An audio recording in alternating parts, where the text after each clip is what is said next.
Sunflower House by Eve Bunting, illustrated by Catherine Hewitt.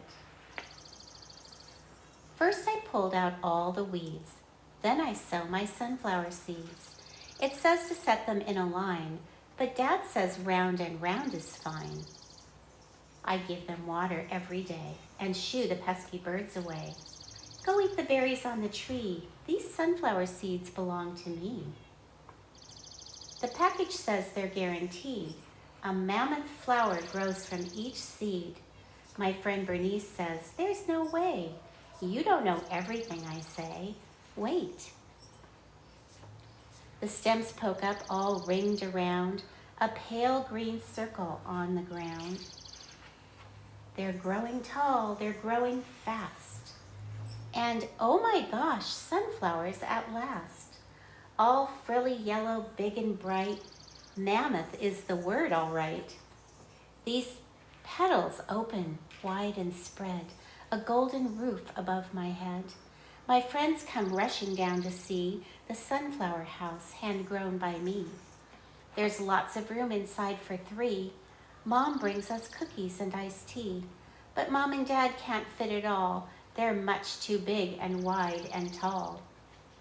All summer long, the house is ours. We play in it for hours and hours. It's a castle, it's a cage.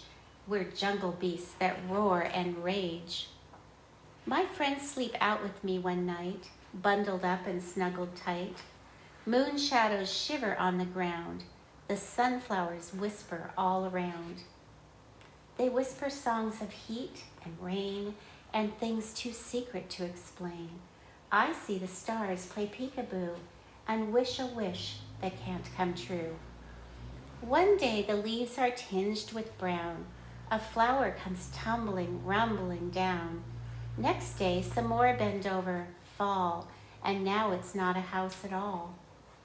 We tie it up with strings and sticks, but it's impossible to fix.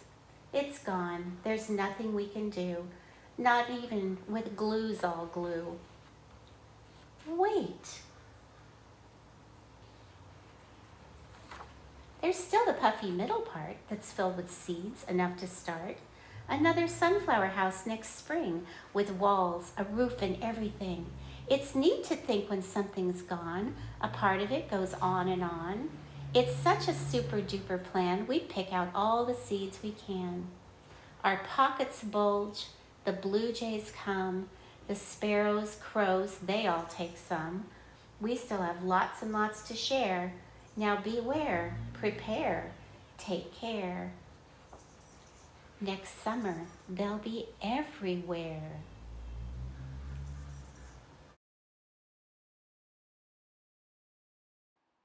Here are some paintings from 2 famous artists who love to look at flowers up close.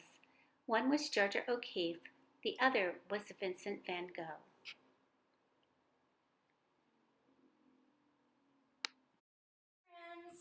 I went for a walk in my garden this morning, and it's something I do almost every day. Today I decided to look at my garden maybe through more of the eyes of an artist, and I walked slower. I got down close and I looked at the flowers and the details up close. And so I thought today's art lesson we could take a look at some different kind of flowers and maybe choose one to do an up close drawing of. So the materials that you're going to need today from your art kit is your sketchbook, oil pastels, and a pencil. Let's get started.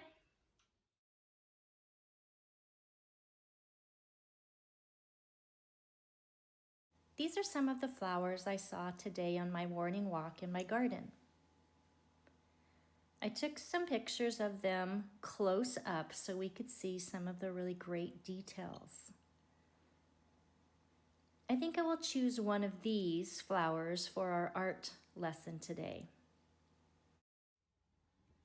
Okay, go ahead and take out your drawing book, open to your next blank page, and we're going to get started.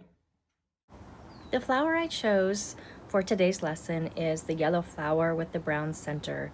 I believe it's called a Lazy Susan. To begin, we're going to start with the circle in the middle, using your pencil. And if you're not satisfied with your circle the first time, feel free to go around it a couple times, and then you can just erase, and then you'll be left with your perfect circle.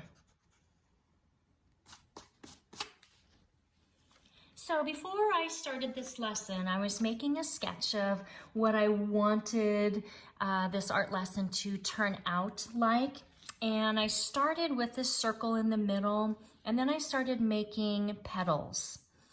Now, as I got to my third petal, I looked and I thought, man, it got really long and skinny, and I was not satisfied with that. So what I decided to do was take a little sticky note and make myself a template.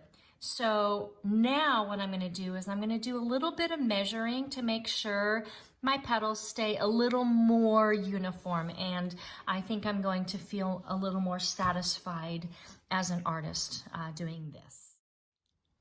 You'll notice that I made a pretty large circle because my goal is to fill up the whole page with the flower, not to have a little tiny flower, but to make it big enough to where we could see the details. All right, here's where I'm going to pull in my little template. Oh, here we go. So this is about how tall I want my petals. So I'm going to start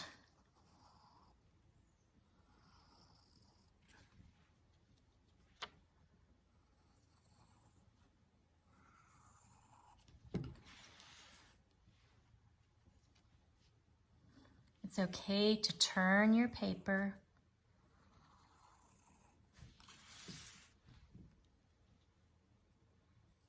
And this little template is just giving me a guideline of how tall I want my petals.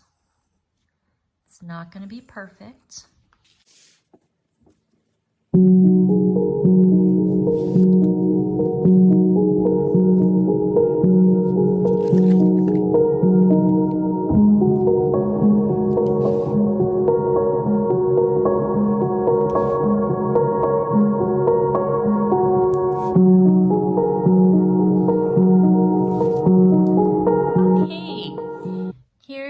Basic shape of my flower.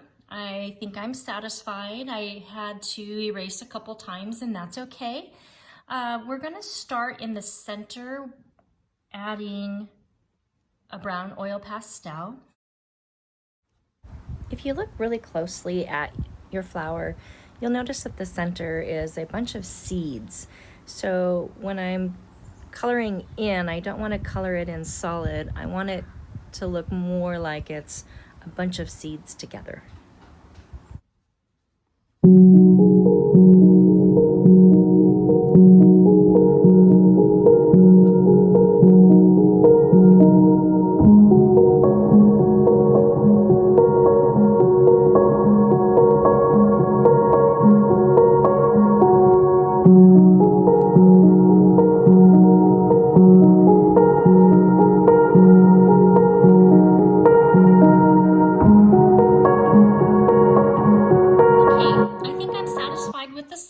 I added lots of little circles to show the details of the flower.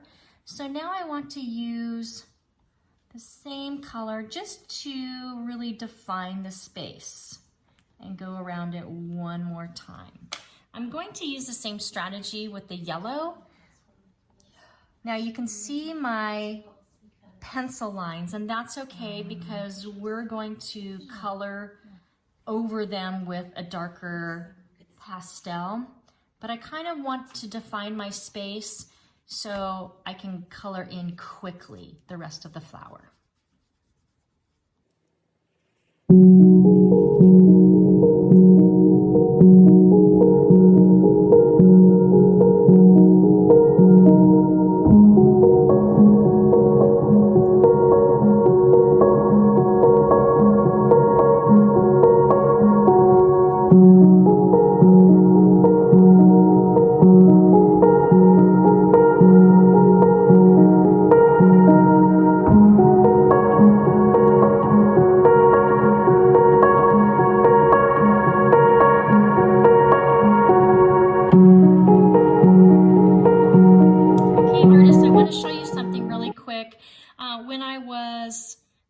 flower, my oil pastel, you can see it's pretty small, but it broke. And so I ended up finishing with just this little tiny piece. And the great thing about oil pastels is you don't need a lot to be able to color in. I'm going to add a detail now that I think kind of mixes a couple of the flowers that I saw in my garden today. I don't know, what do you think? I'm going to take my red and outline each petal. It covers up the pencil line, but I think adding that red, I don't know, just adds a new dimension to the art. So artists do base a lot of things on nature, but they can also take what we call artistic liberties and add some more of our own personal details. If you need to turn your page, feel free to do that.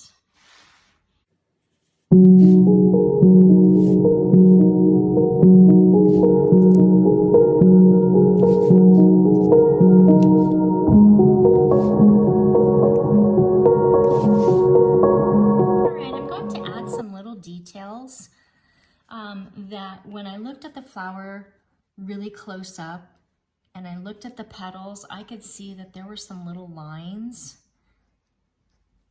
coming out from the center. So I'm just going to add those to show that I was looking really close and I saw something cool in my flower.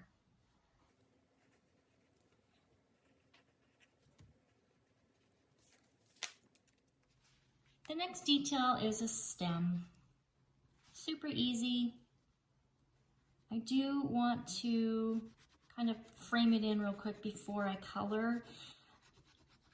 Oil pastels tend to kind of run together, mix together. So if you outline it first before coloring in, it helps to keep your colors separate. The last detail I'm going to add is I'm going to go around the whole thing with black. And the reason I do that is because I feel it really makes it pop. And it's not perfectly on the outside, and that's okay.